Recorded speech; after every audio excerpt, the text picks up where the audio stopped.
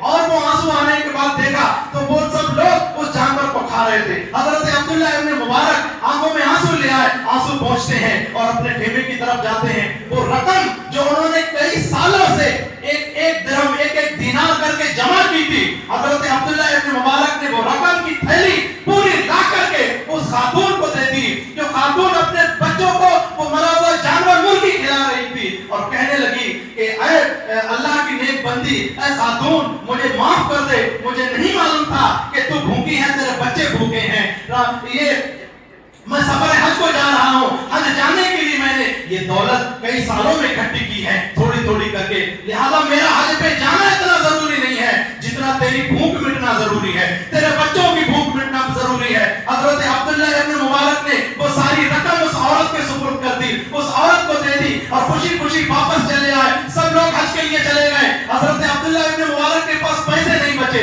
لہذا وہ واپس گھر کی طرف کو چلے گئے۔ اب یہ حجاج کرام جب کعبے کا طواف کرنے کے لیے پہنچے، جب کعبے کا طواف کر رہے ہیں، حج کے لیے پہنچ گئے، وہاں کعبے کا طواف کر رہے ہیں، تو جب یہ واپس حج سے واپس آئے تو کسی نے کہا کہ تمہارا حج کیسا ہوا؟ تو انہوں نے کہا ہمارا حج تو بڑا مبارک ہوا، ہم نے حضرت عبداللہ ابن مبارک کے ساتھ حج کیا تھا، کعبے کا طواف ان کے ساتھ کیا، آب زمزم ان کے ساتھ پیا، ہم نے تمام چیزوں کی جو زیارتیں کی عبداللہ ابن مبارک کے ساتھ کی۔ حالانکہ عبداللہ ابن مبارک حج کو نہیں گئے تھے، وہ واپس چلے آئے۔ حضرت عبداللہ ابن مبارک کے پاس میں جب یہ خبر پہنچائی گئی تو عبداللہ ابن مبارک بولے کہ اس میں کوئی جو ہے وہ افسوس کرنے والی بات نہیں ہے، یہ میرے رب کا کرم ہے، اللہ تعالیٰ نے میری شکل کا ایک فرشتہ پیدا فرما دیا جو حج کے تمام ارکان کر رہا تھا، حج کے تمام ارکان ادا کر رہا تھا۔ وجہ پوچھی گئی تو انہوں نے وجہ بتائی، میں حج کو جا رہا تھا، ایک گھرانہ ایک خاندان والے گھر والے بھوکے پیاسے مرے ہوئے جانور کو کھا رہے تھے،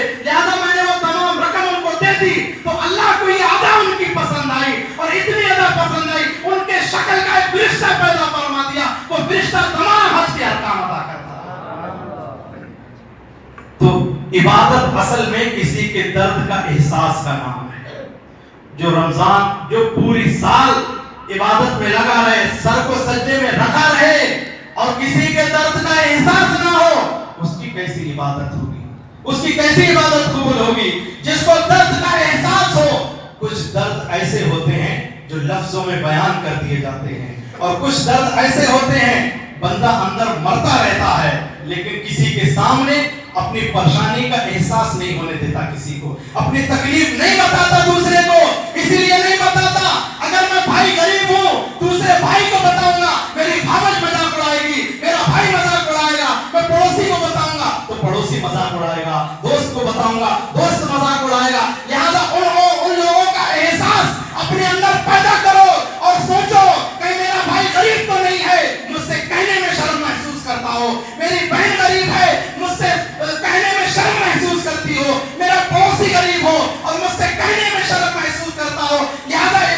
اسی کا نام ہے کہ دوسرے کا درد کا احساس تمہارے اندر ہے تو تم سچے مومن، سچے خدا کے بندے ہو۔ لہذا احساس پیدا کرو، اور یہ رمضان کا مہینہ احساس کا نام ہے۔ دوسرے کا احساس دوسرے کے دل میں پیدا ہو جاتا ہے۔ یہ رمضان کا مہینہ دلوں کو نرم کرنے کا مہینہ ہے۔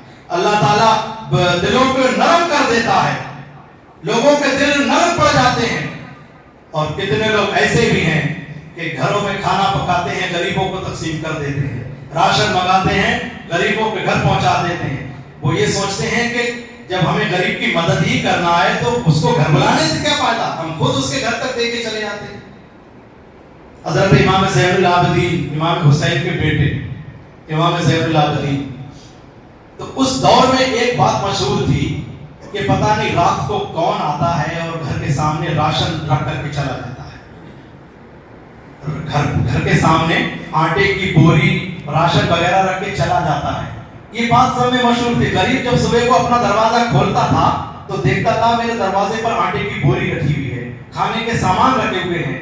امام زین العابدین جو امام حسین کے بیٹے ہیں، جب ان کا انتقال ہوا، نہلانے کے لیے جب اوپر سے جب جبے کو اتارا گیا تو ان کی پیٹھ پر وہ نشان بنے ہوئے تھے جو پیٹھ پر بوری لاد لاد کر کے غریبوں کے دروازے تک پہنچا کے آتے تھے امام زین العابدین۔ تو لوگوں نے کہا یہ وہی امام زین العابدین، یہی وہ ہستی ہے جو رات کے اندھیرے میں راشن لیتی ہے، بوری لیتی ہے آٹے کی، چاول کی بوری، اور غریب کے دروازے پہ پہنچا کے آ جاتی ہے، اور غریب کو احساس بھی نہیں ہوتا کہ امام زین العابدین نے دیا ہے۔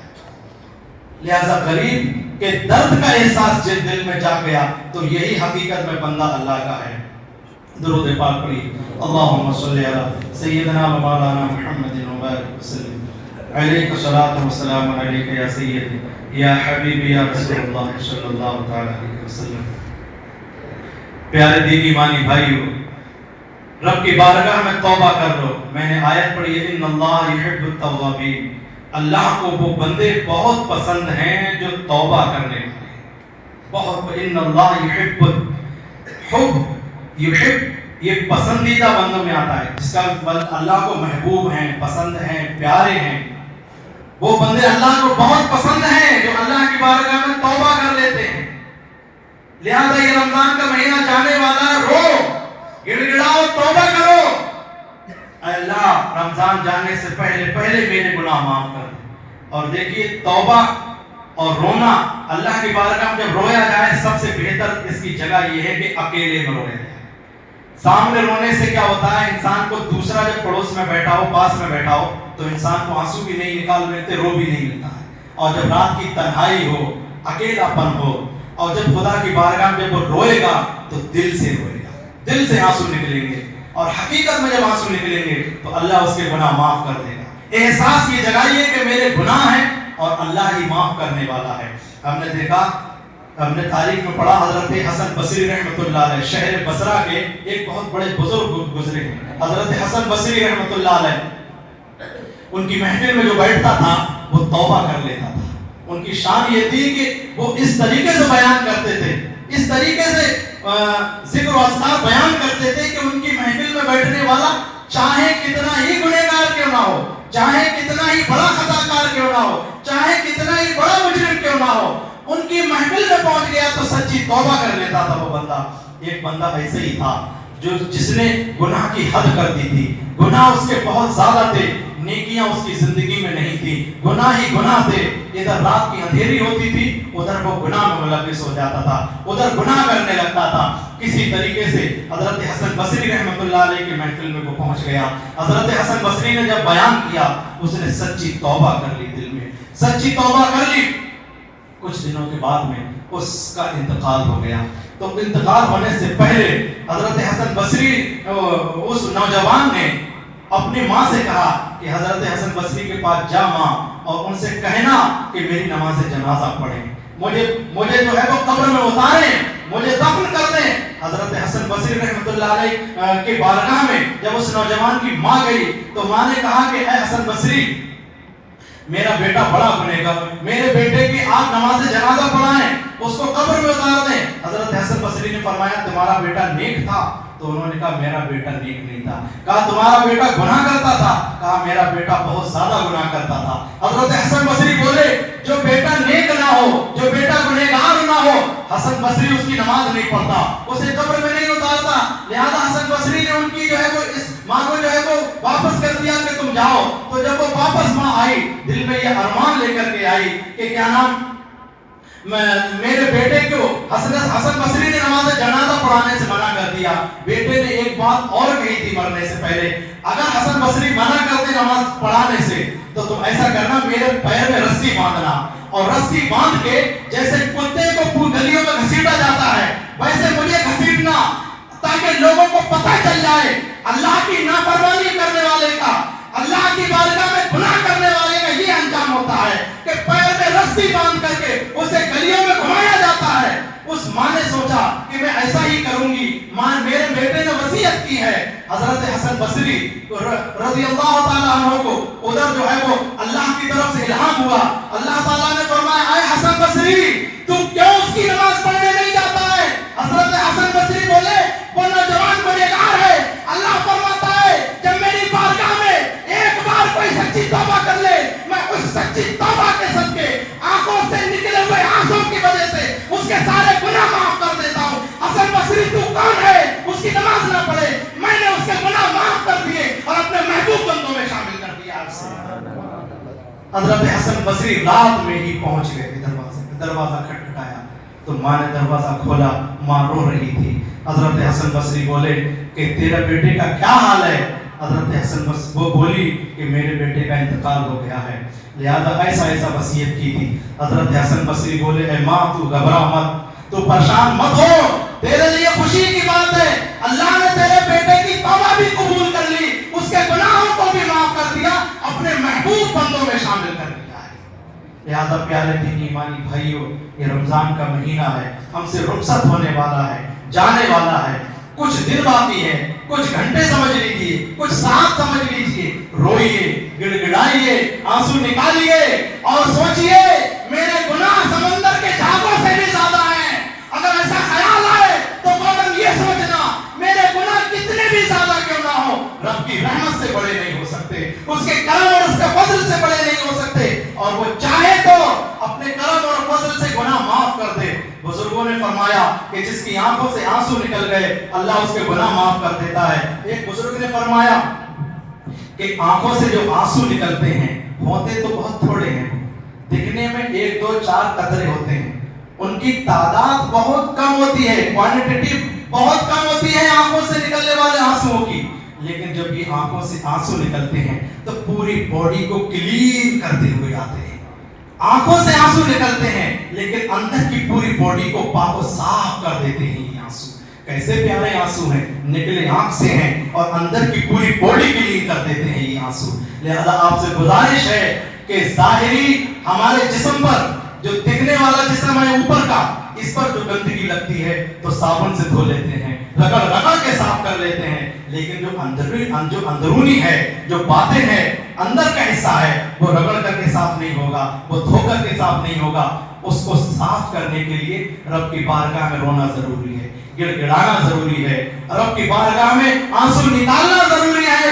رونا, گڑ گڑانا, آنسو نکالنا, یہی وہ طریقے ہیں جو اندر کا باطن, اندر کی چیزیں صاف کر دیں گی. لہذا روئیے اور یہ بھی احساس کیجیے ہو سکتا ہے رمضان کے بعد ہم میں آپ میں سے کون زندہ رہے کون زندہ نہ رہے.